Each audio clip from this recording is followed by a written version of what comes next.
So it's not all about um, being James Dean's grandson or Warner Brothers evil plots or anything. Um, it also has to do with who James Dean's real father was. See, Harold Schwartz, as I told you in one of the other videos, worked for his father's tailor business, and he was the salesman. He'd go around and try to sell suits, and they came up with a mail order suit deal. See, and um, later, um, Harold. Well, first I think he bought some border buster radio stations, which um, weren't necessarily illegal at the time, but since they didn't operate under the same rules, he was doing stuff, that should have been illegal, and Congress closed the loophole on that. And then he started selling mail order land, which, again, Congress closed the loophole on that because he burned so many people over it, I guess. And I guess he probably wasn't the only one doing it. But then he went to Florida and he started Orange Grove Retirement Home, which was basically, I think, kind of more like a mobile home park. For the elderly or retired folks. He was trying to get people to come down there and give him his money, give him their money. So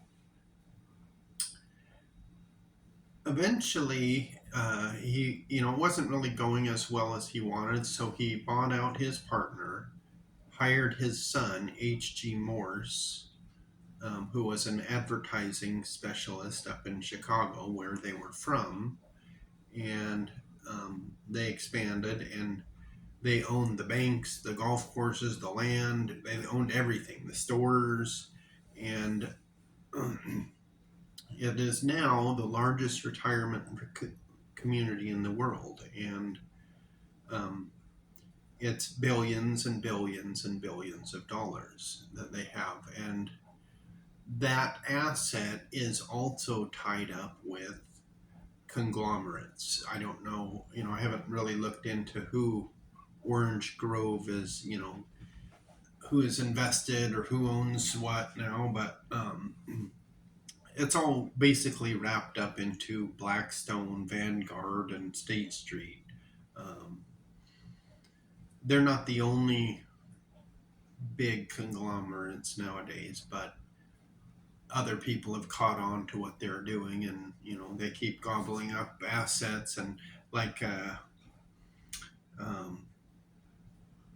Blackstone, they own Ancestry, they own AT&T, they own Warner, Disney, all this shit, which is just their tools.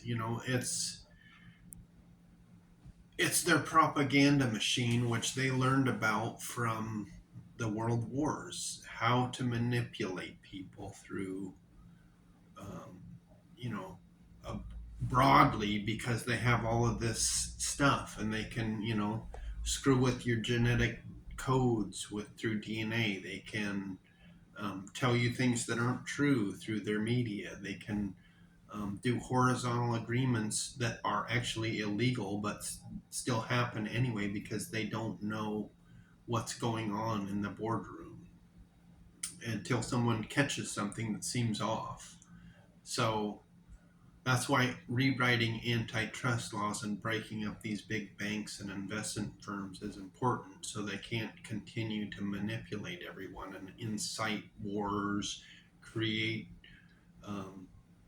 drug problems, and feed you pharmaceuticals, addict you to pain meds and all this stuff. They can point the finger right back at you that it's your fault, but they're the ones who are making it available and saying all the benefits of, and et cetera, on and on. So that's why it's not just about James Dean being murdered by Warner Brothers. It's actually bigger than that. And I know it seems weird, but if you look at what's going on in the world today, is everybody's being fed, one side of the story over here and another side here, and it's just, is there any truth to any of it if it's all based on lies? Which Hollywood openly admits that yes, they would create false stories to um, promote interest, or make things seem as they are not. That's what they do. They lie to you straight up, and then they shut down people who or try to, who say otherwise, um, through whatever through whatever means necessary, whether it's um, discrediting them, slandering them, buying their business and killing it, or killing their business through competition. Um, Basically, small people are irrelevant because of what they're doing. You don't have a voice. I mean, you can vote, but it doesn't really matter who's in office when big money basically controls them. Through the lobbyists, they pump money into through the lobbyists, and get their agenda on the table, not yours. That's how it works, right? Am I right? I think so. So it's rather funny. Megan Boone, who is one of Harold Schwartz's grandkids or great grandkids or something, which would be, like a third cousin of mine. She is an actress, and one of her, I think her starring thing is The Blacklist, which is, um, what's the guy who plays the, that's Robert Reddington is the fictional character, but it's like he is the person who is not who you think he is, and he's kind of got this blacklist of criminals he wants to take down for his for the wrongdoings in the past, and he has all these secrets. And Megan is his daughter, or they make it really confusing. Of course, it's unclear whether he's the father or the mother, but he looks like he's played by James Spader. That's the actor's name. So it's rather fitting that they would do this to her. I mean, put her in that role as um, this deeply confusing world of criminal underground, and Robert Reddington, who is a criminal, is her father. Anyhow, um, but the Harold Schwartz Orange Grove business grew to be this great big,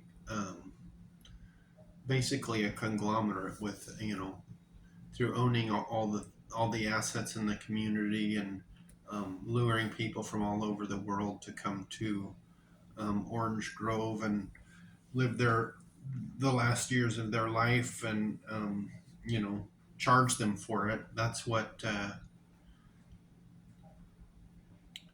that's also what's behind no one wanting to acknowledge James Dean has a kid. And um, I've been on here for years saying this, and I've gotten a few little comments here and there, but nobody really um, gives two hoots. Which, you know, I don't blame them after all of the lies they have been fed over the years. I don't know if there's any going back. It's just kind of, and that's why they want me dead. They will, if they could covertly get rid of me, they would.